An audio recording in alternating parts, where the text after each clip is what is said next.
जय हिंद दोस्तों, वंदे मातरम। सुबह सुबह लाइगर के रिव्यूज आना शुरू हो गए और जो रिव्यूज आ रहे हैं उनमें एक सबसे अच्छा ट्वीट जो एक यूजर ने ही किया था, मतलब वो देख के उसको साफ समझ में आ रहा था कि ये फ्रस्ट्रेटेड यूजर है।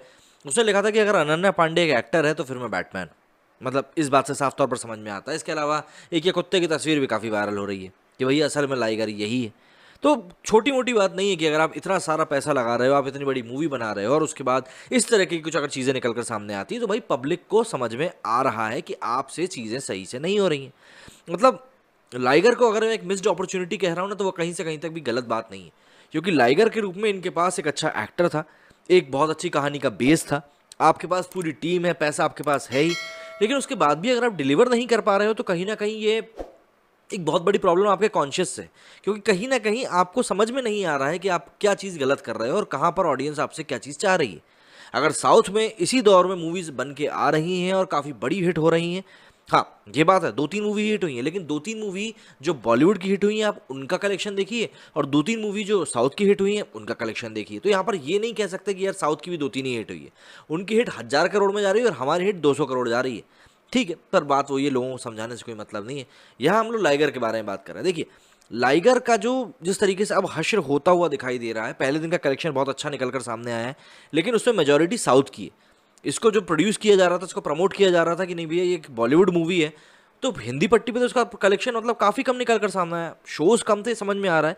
फ्राइडे के जो भी कुछ अब कलेक्शन निकल के सामने आएगा उससे और क्लियर हो जाएगा। और एक और चीज़ बता दूं, ये मूवी रिलीज होने के पहले ही टेबल के ऊपर 55 करोड़ रुपए कमा के बैठ चुकी है, अपने राइट्स वगैरह सब कुछ बेच बाच के। डिज्नी प्लस हॉटस्टार के राइट्स से साथ इनके राइट्स का डील हो चुका है। लेकिन अगर मैं बात करूं करण जौहर के धर्मा प्रोडक्शन के बैनर तले बनी लाइगर की, हिंदी बॉल बेल्ट में जो बॉयकॉट बॉलीवुड ट्रेंड का ये मतलब ताज़ा शिकार हुई है। देखिए सीधी सी बात है, फिल्म रिलीज हो चुकी है, पहले दिन विजय देवरकोंडा स्टारर फिल्म की कमाई के रुझान भी सामने आ चुके हैं। तमाम प्रतिष्ठित ट्रेड रिपोर्ट्स के में कलेक्शन के जो आंकड़े दिख रहे हैं वो बताने के लिए काफ़ी हैं कि लाइगर के हिंदी वर्जन का बॉक्स ऑफिस पर मतलब एवरेज प्रदर्शन ही रहने वाला है। तेलुगु के अलावा हिंदी समेत दूसरे बॉक्स ऑफिस पर फिल्मों को लेकर बहुत ज़्यादा हाइप दिख नहीं रहा है। पहले दिन करीब 25 करोड़ की कमाई का अनुमान ऑलरेडी लगाया जा चुका था और वही आंकड़ा निकलकर सामने भी आया है, जिसमें कि हिंदी वर्जन का कंट्रीब्यूशन मात्र 2 से 5 करोड़ का है। अगर चलिए हम इस चीज़ को मान लेते हैं कि एक टॉप लेवल 5 करोड़ भी कमाया है, तो भी हिंदी टेरिटरी में लाइगर की ऑक्यूपेंसी को देखें तो पहले दिन 5 करोड़ भी कमाना करण जौहर की फिल्म के लिए लगभग एक बहुत बड़ा पहाड़ जो है वो फतेह करने जैसा है। ये कंडीशन तब है जबकि दिल्ली और मुंबई के बड़े महानगरों में पीवीआर जैसे मल्टीप्लेक्स ने फिल्म के टिकटों की कीमत 112 रुपये से 1400 रुपये के रेंज में ही रखी है। लाइगर भले ही दक्षिण के सिनेमा उद्योग से निकली हुई है मूवी है, मगर ये हिंदी बेल्ट में पुष्पा, आरआरआर और केजीएफ 2 जैसी कमाई को दोहराते तो बिल्कुल नहीं दिख रही। पुष्पा ने कोविड से जूझ रहे सिनेमाघरों की खस्ता हालत के बावजूद करीब 100 करोड़ से ज्यादा कमा लिए थे। केजीएफ 2 ने पहले दिन 53 करोड़ रुपए कमा, 54 करोड़ ही कहूं तो कोई भी गलत नहीं है, ओपनिंग 54 करोड़ की थी। आरआरआर ने भी काफी अच्छा एक दिखाया था भैया कलेक्शन की, पहले दिन ही इन्होंने करीब 20 करोड़ रुपए की शुरुआत इनने भी पाली थी। लेकिन तेलुगु से अलग क्षेत्रों में लाइगर की ऑक्यूपेंसी ही नहीं है। मतलब कई सारी रिपोर्ट्स के अनुसार आंध्र प्रदेश और तेलंगाना के तमाम क्षेत्रों में लाइगर की ऑक्यूपेंसी करीब 50 से 92% तक रही। वहीं हिंदी के दो सबसे बड़े बिजनेस एरिया मुंबई और दिल्ली में ये महज 8 से 10% रही। ये साफ दिखाता है कि हिंदी दर्शकों के रुझान के हिसाब से ही तमाम मल्टीप्लेक्स लाइगर को शोकेसिंग कर रहे हैं। मल्टीप्लेक्स ने हिंदी की बजाय अपनी टेरिटरी में रह रहे तेलुगु दर्शकों के आने का भरोसा ज़्यादा है। शायद यही वजह है कि सिनेमाघर हिंदी वर्जन की तुलना में तेलुगु वर्जन को ज़्यादा स्पेस दे रहे हैं। आप सोच सकते हैं जहाँ पर हिंदी मेजोरिटी में बोली जा रही है वहाँ पर तेलुगु में मूवी को शोकेस किया जा रहा है। एग्जाम्पल के लिए दिल्ली एनसीआर में ग्रेटर नोएडा में पीवीआर ने लाइगर हिंदी को सिर्फ एक स्क्रीन दिया है, जबकि तेलुगु की स्क्रीन की संख्या 4 है।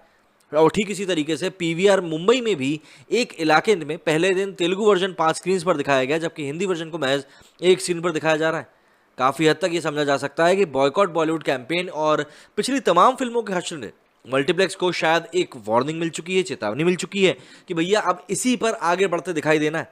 लर्निंग ये भी है कि बॉलीवुड फिल्में खासकर की जो एक प्रकार के हम लोग सोच की बात करते हैं ना, जिनकी खिलाफत हो रही है, उनसे जुड़े प्रोजेक्ट्स को नहीं दिखाने का, सीधी सी बात है। और अब सवाल ये भी है कि लाइगर के फ्लॉप होने से क्या ये समझा जाए कि भैया हिंदी दर्शकों के पास अब पैसा नहीं है क्या, या फिर ये हम समझ लें कि भाई दक्षिण की वही फिल्में वो लोग देख रहे हैं जिनका ये कंटेंट बढ़िया है।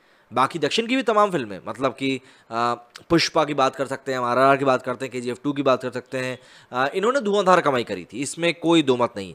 लेकिन सीधी सी बात है बाकी की जो फिल्में थी साउथ की वो असफल हुई। आगे बढ़ने से पहले मैं आपको यही बता दूं कि इसी पीवीआर ने अकेले केजीएफ 2 को करीब 100 करोड़ से भी ज़्यादा का बिजनेस दिया था। तो आप समझ सकते हैं कि इस समय ऐसा नहीं कि बिल्कुल यहाँ पैसा नहीं है। अनुराग कश्यप ने भी पिछले दिनों जो ये पूरा बॉयकॉट का ट्रेंड चल रहा है, इसको लेकर बॉलीवुड को थोड़ा सा भोतरा बताने के लिए दर्शकों की जेब में पैसा नहीं होने की बात कही थी, और ये भी कहा था कि खराब कंटेंट का तर्क बस एक तर्क है।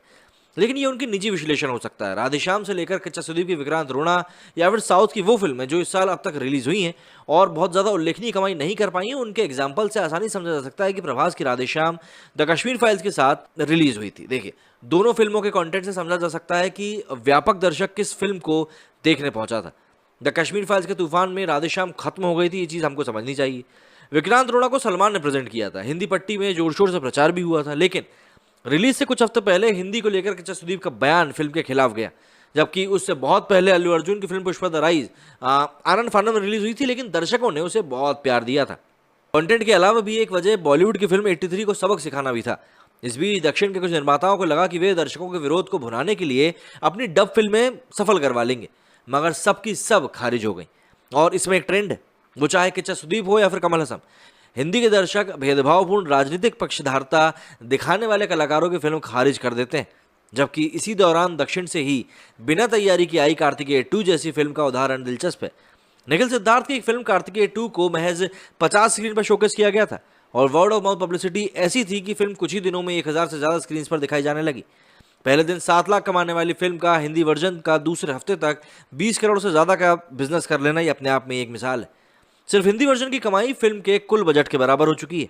कार्तिकेय के हिंदी वर्जन का कोई प्रमोशन नजर नहीं आया, मगर लाल सिंह चड्ढा और रक्षाबंधन का बेहतर विकल्प यही मूवी निकलकर सामने आई। और विरोध का फायदा जो फिल्म को मिला वो तो मिला ही, क्योंकि इसका फायदा ठीक ठाक कंटेंट के सपोर्ट पे भी मिला। कार्तिकेय 2 अभी भी शोकेस की जा रही है और बहुत संभावना है कि तीसरे हफ्ते हिंदी पट्टी में इसका बॉक्स ऑफिस लाइगर से मोर्चा लेते दिखेगा। लेकिन अब अगर रिलीज से पहले लाइगर की तैयारियों और उसके आक्रामक प्रमोशन को देखें तो विजय देवरकोंडा की फिल्म आरआरआर और केजीएफ 2 के स्तर पर नजर आई थी। हिंदी पट्टी में लाइगर का कैंपेन तो कई मायनों में यश और केजीएफ 2 और राजमौली की आरआरआर से भी ज्यादा था, मगर इसका बिजनेस कार्तिकेय 2 से बेहतर नहीं लग रहा। बॉलीवुड पोर्टल कोईमोई के मुताबिक लाइगर जिस स्केल में बनी है उसे पहले दिन कम से कम 8 से 10 करोड़ रुपए हिंदी में कमाना चाहिए थे, जो कि हाल फिलहाल में बहुत मुश्किल दिखाई दे रहा है। अब अगर लाइगर के पहले दिन के अनुमानित कलेक्शन के आधार पर हम देखें तो अनुराग कश्यप के सवाल का जवाब दिया जाए इसको देखते हुए, तो कोई उन्हें जाकर कह सकता है कि बॉस पता है पैसे हैं कि नहीं। लोग बॉलीवुड से अब बहुत गुस्सा है, लोग बॉलीवुड को देखना ही नहीं चाहते और कभी नहीं देखना चाहते, ये बात वो क्लियर कर चुके हैं। बॉलीवुड साउथ की ढाल लगाकर भी अब बच नहीं सकता। विजय देवरकोंडा क्या है? विजय देवरकोंडा कहीं ना कहीं साउथ की एक ढाल ही बन चुके हैं बॉलीवुड के लिए, क्योंकि अब चीज़ें बॉलीवुड के कंट्रोल से बाहर हो चुकी हैं। देखिए, पिछले कुछ हफ्ते में लोगों के विरोध से सिनेमा एग्जीबिटर भी सबक लेते दिख रहे हैं, और अब एग्जीबिटर दर्शकों की राय पर आगे बढ़ते दिख रहे हैं। देखिए, फिल्म की ओरिजिनल स्टारकास्ट फिल्म चाहे जिसकी भी हो उन्हें फर्क नहीं पड़ता, आमिर खान, अक्षय कुमार, आदित्य चोपड़ा या फिर करण जौहर। मतलब लाइगर के बाद शायद विजय देवरकोंडा और दक्षिण के दूसरे फिल्म स्टार्स मेकर्स भी इस बात को समझ लें कि बॉलीवुड के किन चेहरों को बोर्ड पर लाने से उन्हें बहुत भारी नुकसान उठाना पड़ सकता है। दर्शकों के बॉयकॉट सत्याग्रह का असर दूसरे पड़ाव पर पहुंच चुका है। सिनेमा एग्जीबिटर अब ऊपर की बजाय नीचे की तरफ देख रहे हैं। लाइगर 125 से 175 करोड़ रुपए की बजट रेंज में बनी फिल्म है। धुआंधार प्रमोशन, करण जौहर की तमाम कोशिशों के बावजूद हिंदी में अगर हम अपर स्केल की बात करें तो उसने 5 करोड़ की कमाई करी है, जो कि मामूली है। और इस आधार पर 15 से 25 करोड़ के बजट में बनी तेलुगु फिल्म कार्तिकेय 2 लाइगर से बहुत ज़्यादा बड़ी और कामयाब फिल्म मानी जाएगी। लाइगर की लागत का पूरा बोझ तेलुगु बॉक्स ऑफिस के ऊपर है। देखना होगा कि फिल्म तेलुगु में भी लागत वसूल कर पाती है या नहीं, क्योंकि देखिए आचार्य भी कुछ इसी हाइप के साथ रिलीज हुई थी, लेकिन जिस तरीके से उसका ओपनिंग कलेक्शन निकलकर सामने आया था, बाद में वो काफ़ी ज़्यादा फसड्डी साबित हुआ था। आप लोगों को क्या लगता है, लाइगर क्या कलेक्शन कर पाएगी? मुझे कमेंट सेक्शन में ज़रूर बताइएगा। मेरे स्टूडियो फिलहाल इतना ही। जय हिंद, जय भारत।